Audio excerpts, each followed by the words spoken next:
Communication is defined as a purposeful activity of exchanging information and meaning across space and time using various technical or natural means, and only when the receiver understands the sender's message is when the communication process is complete. There are two important factors that go into productive communication, and they are effective speaking and effective listening. Effective communication is an important part of so many different activities in life, like education, the military, and conducting business properly. In the business world, the human resource department uses effective communication to deal with the hiring, administration, and training of personnel.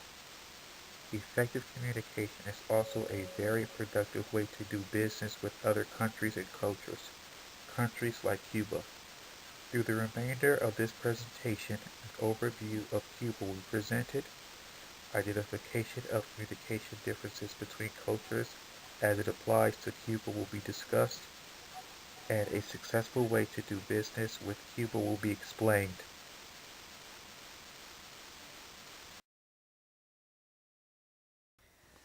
Cuba is an island of contrast and was discovered by Christopher Columbus on October 27, 1942.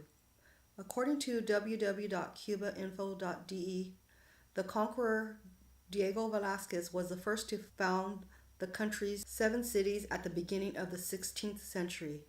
These cities include Barauca, Bayamo, Santiago de Cuba, Trinidad, Santi Spiritus, Camguay, and Havana. In doing some reading and research on the culture of Cuba, I found that Cuba has many different cultures and is known for its diversity.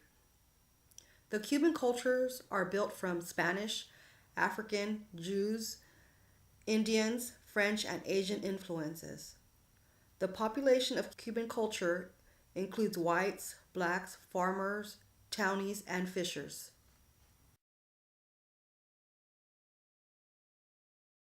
It is amazing that Cuba has such a melting pot of people and so diverse. The common language of Cubans culture is Spanish, and the Spanish language is spoken very fast with an accent to each word. Cubans culture is known for its happy people on the islands and is famous for its intoxicating rhythms of dance, which includes the bolero, the mamba, and the cha-cha. According to www.britannica.com, the Ministry of Culture directs a program of education in music, visual arts, ballet, dramatic arts, and modern dance, culminating in the university level Higher Institute of Art. In looking up the culture's favorite foods, I found that the typical cuisine for Cuba includes pork and rice. Some dishes of the culture's favorite dishes are black beans and rice, stew of meat and vegetables, roast pig, and a variety of tropical fruits. In researching the Cubans' culture and religion, I found that an unexpected number of Cubans are non-religion. About two-fifths are Roman Catholics, and the main religion movement is Santeria.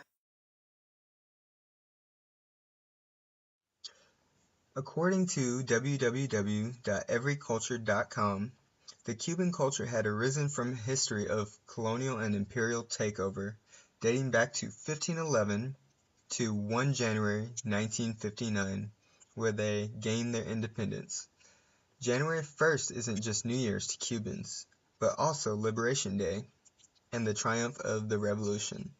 Many of Cuba's major holidays signify big events in their revolutionary past. Another major holiday they celebrate is July 26th, Day of the Rebellion. Lastly, there is Christmas, the 25th of December. They actually did not celebrate Christmas between the years 1969 to 1997 because it was banned by their government.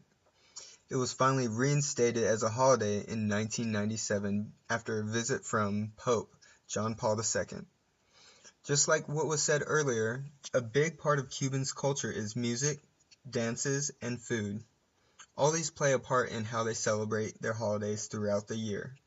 With knowing a little bit of the Cuban culture, let's venture into the identification of communication differences between cultures. when endeavoring to discuss the communication differences that exist between the United States and Cuba. One topic that must be touched upon is the political history that exists between the United States government and that of the Communist government of Cuba that has been in power since the late 1950s. When Fidel Castro took power and declared Cuba as a communist state, what little relations that existed between the U.S. and Cuba quickly deteriorated.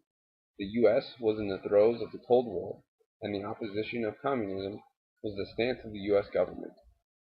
Fidel Castro was anti-American, which he viewed as imperialistic, and was leaning ever closer to align with the communist bloc headed by the USSR, which is the former Soviet Union. When Fidel took power, he severed any private enterprises that had economic ties to the United States. It was mainly for these reasons that the U.S. government severed any political ties to the government of Fidel Castro. Besides the political actions of the U.S., they engaged in some activities to further alienate themselves from the Cuban government that was led by Fidel Castro. These activities included an estimated 638 assassination attempts on the life of Fidel Castro by the CIA. Along with these attempted assassinations, there was an attempted invasion of Cuba by a paramilitary force of exiled Cubans trained and equipped by the CIA, which is known today as the Bay of Pigs invasion. The invasion was not only a failure, but a major catalyst to the already deteriorated relations between the two governments. These circumstances have led to a rift both politically and economically that has continued to exist for some 4 decades. Until recently, there was still an embargo placed on goods from Cuba, hence why Cuban cigars are illegal.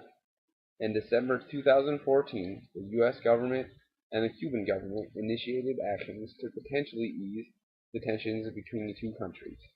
One can only hope that these talks will lead to improved political relations and ease some of the communication differences that have plagued U.S.-Cuban relations for the past several decades.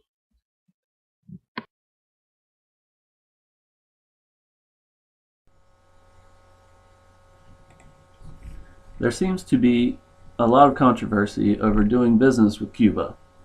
President Obama spoke about it a few weeks ago, saying that his administration will seek to normalize relations with Cuba.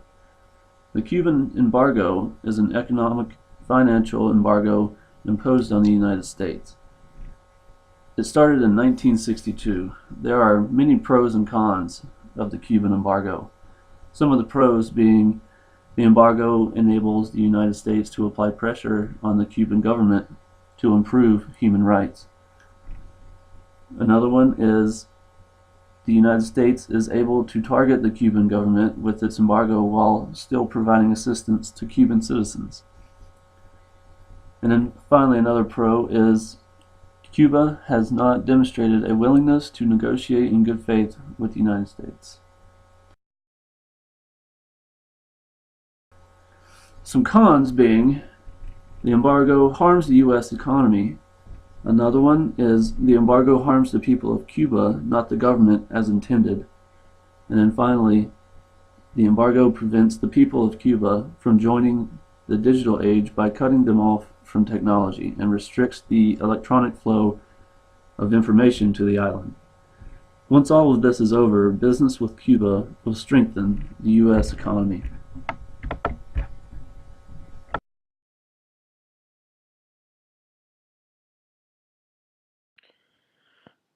Cuba is a beautiful, diverse, and very contrasted country. Like our own American culture, the Cuban culture is a melting pot of many other cultures. Effective communication is an important part of so many activities like education, military, and conducting business productively. Effective communication is a very productive way to do business with other countries and cultures like Cuba. Furthermore, the American government is on the right track to end the embargo with Cuba and to return to doing trade with Cuba. This will only be possible by building communication with this country and adjusting our communication style to theirs. Most importantly, doing business with Cuba will strengthen the U.S. economy.